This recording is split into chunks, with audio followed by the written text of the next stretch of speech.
Titulares. Vinculan a más personas al proceso en el que es investigado Javier Vera. Impresión de papeletas de las consultas populares ya se puede realizar. Alcalde solicita una auditoría internacional al Metro de Quito. En septiembre entregarán los resultados de la encuesta sobre desnutrición crónica infantil. Fiscalía pone sus miradas en La Concordia. Abrió una investigación previa tras 8 asesinatos en una madrugada.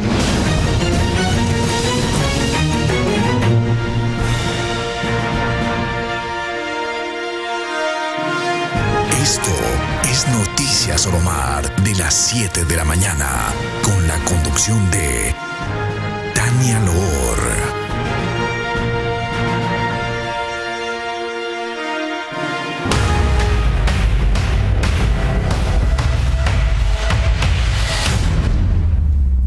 Muy buenos días, televidentes de todo el país. Bienvenidos a este espacio de información. Iniciamos contándoles que los vocales del Consejo de Participación recibieron a la Veeduría Ciudadana para la elección del Contralor General del Estado, quienes cuestionaron los atrasos en este proceso, como nos lo cuenta Anaí Vélez. La Veeduría Ciudadana para designar al Contralor General del Estado expuso cuestionamientos y alertas en el Consejo de Participación Ciudadana sobre el proceso, que de por sí ya tiene atrasos. Lleva ya 2 años, en un proceso que debió durar solamente 6 meses.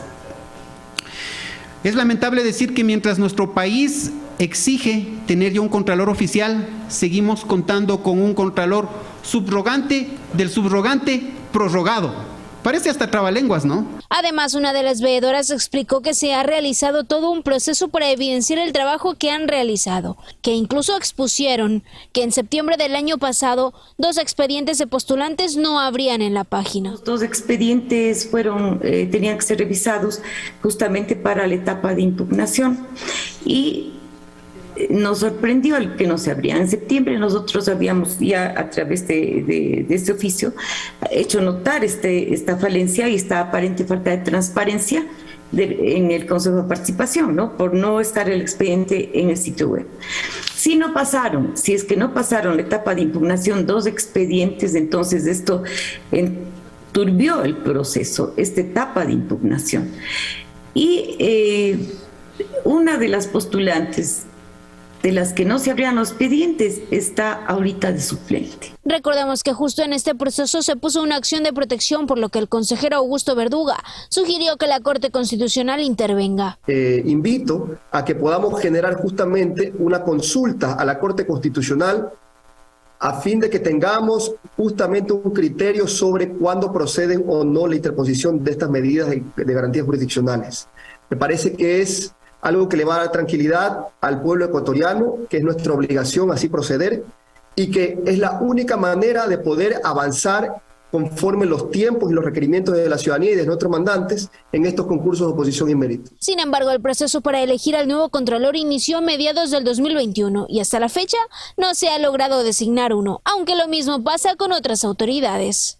Anaí Vélez, Noticias Oromar. Y más de un mes después de la disolución de la Asamblea Nacional, este órgano mantiene activos a 228 funcionarios, de los cuales más de 90 tienen un salario superior a los $2.000.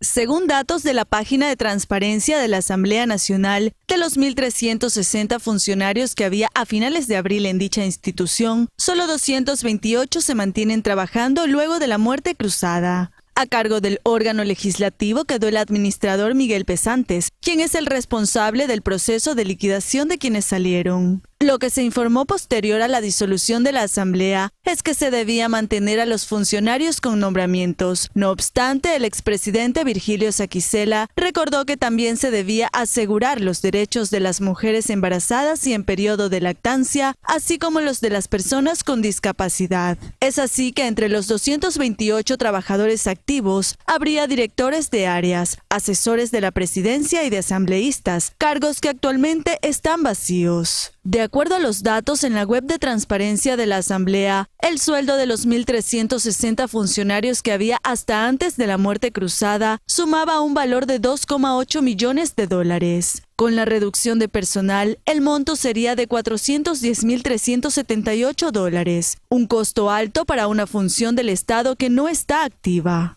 Pero es que la misma plataforma del legislativo indica que de las 228 personas que aún laboran, 95 tienen salarios mayores a los 2.000 dólares. Mientras tanto, quienes fueron cesados de sus funciones han expresado su descontento por las liquidaciones, pues algunos ex jefes se estarían negando a firmar el informe de labores, un requisito necesario para este trámite. Tania Loor, Noticias Oromar.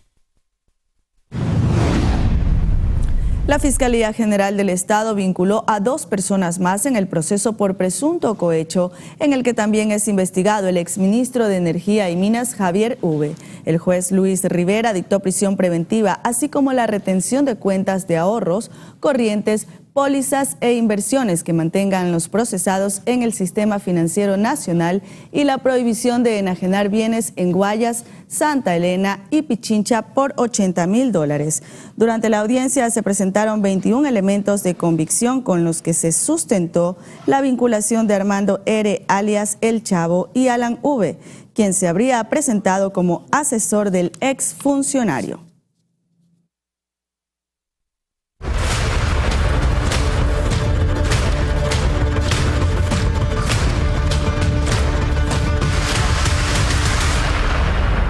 Y preste mucha atención porque en Ecuador 1 de cada 4 niños menores de 5 años tiene desnutrición crónica. Así lo aseguran desde el Instituto Nacional de Estadística y Censos INEC, aunque los datos no se han actualizado hace 5 años, pero las cifras son alarmantes. Tenemos un informe sobre lo que se hace al respecto.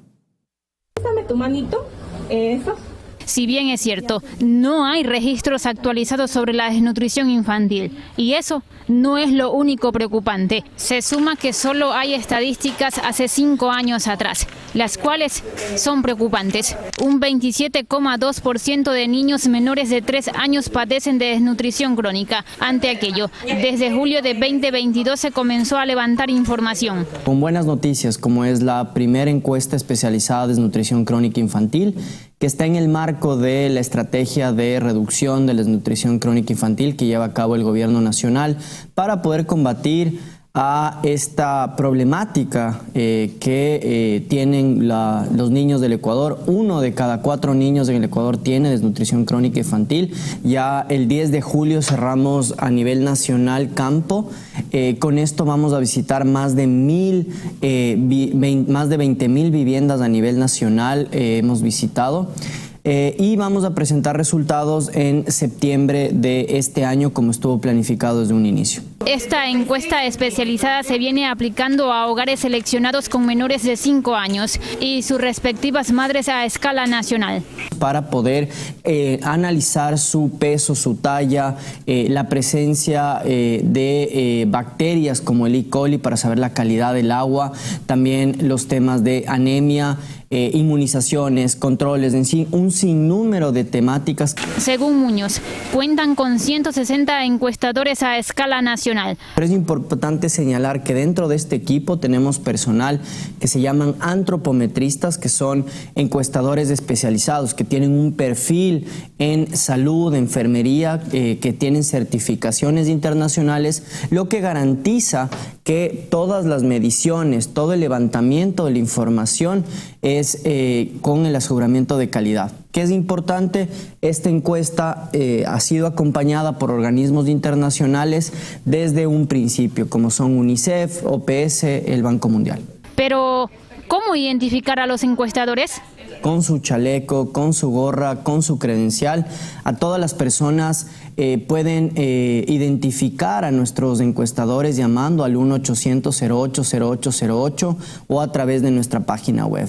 Invitamos a todos los ciudadanos a que puedan verificar la identidad de los encuestadores. Es decir, este instrumento estadístico permitirá conocer la situación real de esta población menor a 5 años y así poder aterrizar políticas públicas de forma conjunta. Belén Mendoza, Noticias Oromar.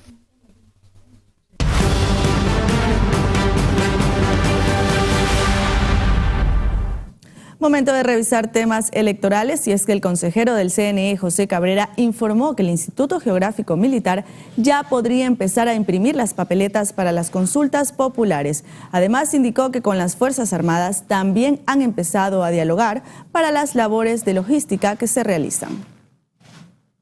El proceso para la impresión de papeletas de las consultas populares ya podrían iniciar, según lo informado por el consejero del CNE, José Cabrera, en vista de que ya se firmó un contrato con el Instituto Geográfico Militar. Para adelantar imprimiendo los documentos electorales, las papeletas de las consultas. Lo que sí tenemos que esperar hasta el último es las papeletas para los candidatos, cuando ya tengamos se firmen los candidatos, pero con el IGM ya se ha llegado a un entendimiento económico y se está pagando. También indicó que con las Fuerzas Armadas se firmó un convenio para la logística. Los kits electorales hacia las diferentes provincias, los kits técnicos primero, y luego llevan los kits electorales, o sea, son dos etapas que realizan trasladando materiales de la institución. Entonces ellos también necesitan contratar los camiones que tengan ciertas condiciones, como es seguridades, como es que no exista filtración de agua, el tema de tener GPS. Por otra parte, el director de organizaciones políticas informó que hay 7 binomios presidenciales en firme. Solo el de Javier Herbas se mantiene en suspenso tras una impugnación. Del cual ya ha sido presentado un recurso ante el Tribunal Contencioso Electoral, es de la lista 33 de Javier Herbas. En este caso tendríamos que esperar a que el Tribunal Contencioso Electoral resuelva esta causa para nosotros determinar y verificar qué es lo que dispone el Tribunal Contencioso Electoral. Mientras que en lo que respecta a la lista de asambleístas nacionales, solo 5 están en firme. Ana Vélez, Noticias Soromar. El candidato a la presidencia Bolívar Armijos presentó ante el Consejo Nacional Electoral del Ecuador su renuncia para poder hacer uso de los fondos que brinda el gobierno para las campañas electorales. Además, hizo un llamado a los demás candidatos a que devuelvan los recursos que serán atribuidos para que el Estado los utilice en cubrir las necesidades del país. A poner un oficio de renuncia para el uso de los fondos de campaña. Más de $8.700.000 se van a entregar a los candidatos de los partidos políticos para las campañas electorales, para uso de publicidades y vallas. En estos momentos tenemos inundaciones en la provincia de Los Ríos, en Guayas, en Esmeraldas, ya por la presencia del fenómeno del Niño. E invito a todos los candidatos, a todos los partidos políticos, a que estos recursos sean devueltos al Estado y que el presidente de la República los invierta en atención en esta emergencia para los damnificados del fenómeno del Niño, especialmente las familias de Esmeraldas. Bueno, nosotros hemos venido a hacer un trabajo de territorio, que tenemos estructuras en territorio, que tenemos a los líderes sociales de las comunidades, a las organizaciones sociales, que están haciendo un trabajo puerta a puerta, que no se... El día de ayer finalizó el plazo para la inscripción de organizaciones sociales y políticas para realizar campañas sobre la consulta popular del Yasuní. Es por esto que algunos partidos políticos y gremios ya han oficializado su participación. En vista de que hasta este 26 de junio las organizaciones políticas y sociales podían inscribirse para hacer campaña por la consulta popular del Yasuní, algunos movimientos decidieron acudir al CNE. Esas aguas contaminadas de los ríos y que ahora tienen serias enfermedades, por ejemplo. Entonces, el tema de la minería y el tema de la explotación petrolera ha significado también una afectación a la salud de nuestras familias, una afectación a otras formas de construir la economía desde otras alternativas y además también construir una forma de vida o muerte, porque proteger el Yasuní, proteger el Chocó Andino significa proteger nuestra propia existencia. Mientras que la Unión Nacional de Educadores también se sumó a la campaña por el sí. Que el petróleo se quede bajo tierra. Nosotros consecuentes con los objetivos que tenemos, inclusive como organización social, la defensa de la naturaleza y como parte también de los principios en los que se basa nuestra propuesta de la educación para la emancipación, consecuentes con eso, vamos a seguir defendiendo la naturaleza. Por eso venimos al CNE a respaldar al Yasuní. El sí, que sí se cuide la naturaleza. Además, aseguró que están dispuestos a unirse con otros movimientos. Nosotros siempre hemos coordinado y hemos sido parte activa, inclusive de la recolección de firmas. Entonces nosotros estamos abiertos a juntarnos, porque esto no es un tema individual, esto es un tema colectivo. Por lo tanto, como Unión Nacional de Educadores estamos abiertos y hemos pedido conversar inclusive con Guías Unidos. Finalmente, las organizaciones inscritas deben ser calificadas por el CNE y se les dará un presupuesto de $403,551, divididos entre los que promocionan el sí y el no. Anaí Vélez, Noticias Soromar. Con esto hacemos una pausa comercial y al regresar el gobierno continúa preparando acciones para la llegada del fenómeno de El Niño. Al regresar todos los detalles.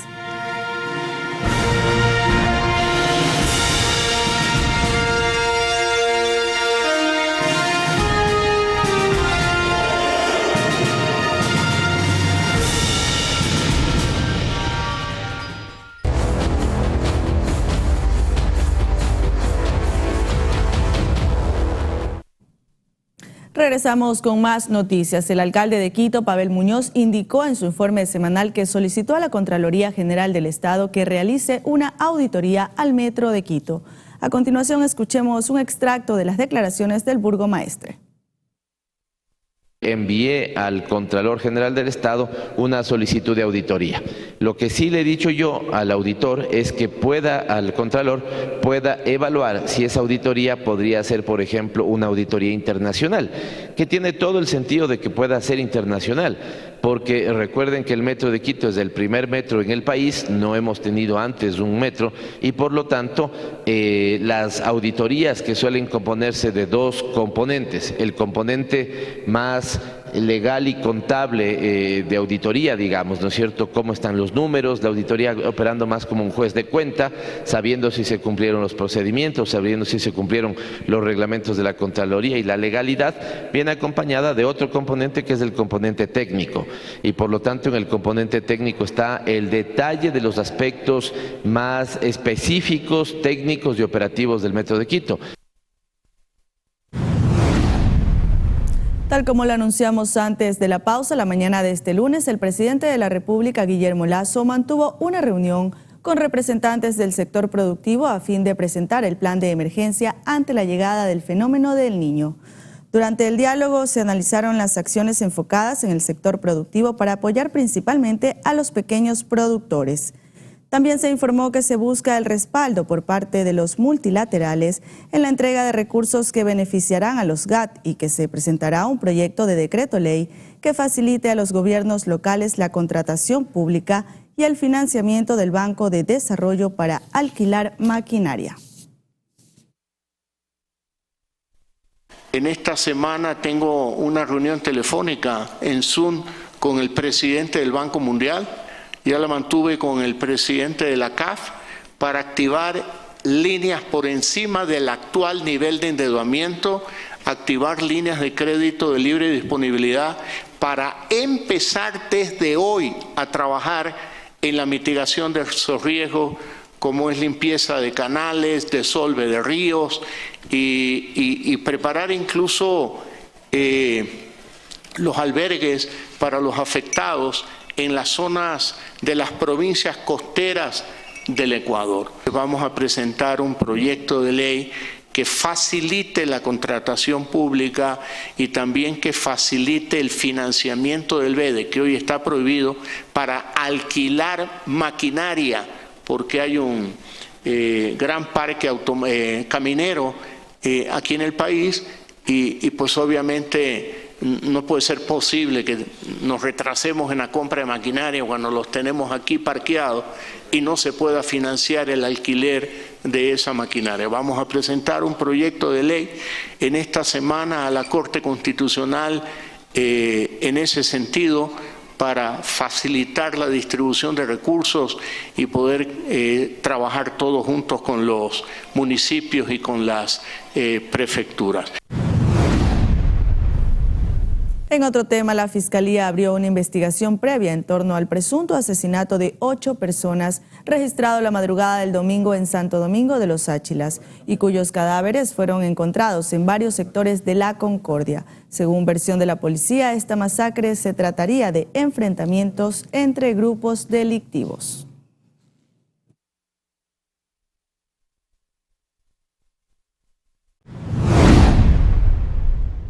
Y ya con los deportes nos despedimos de estos 30 minutos de información, pero enseguida volvemos con Comunidad Oromar, así que atentos, no cambie de canal.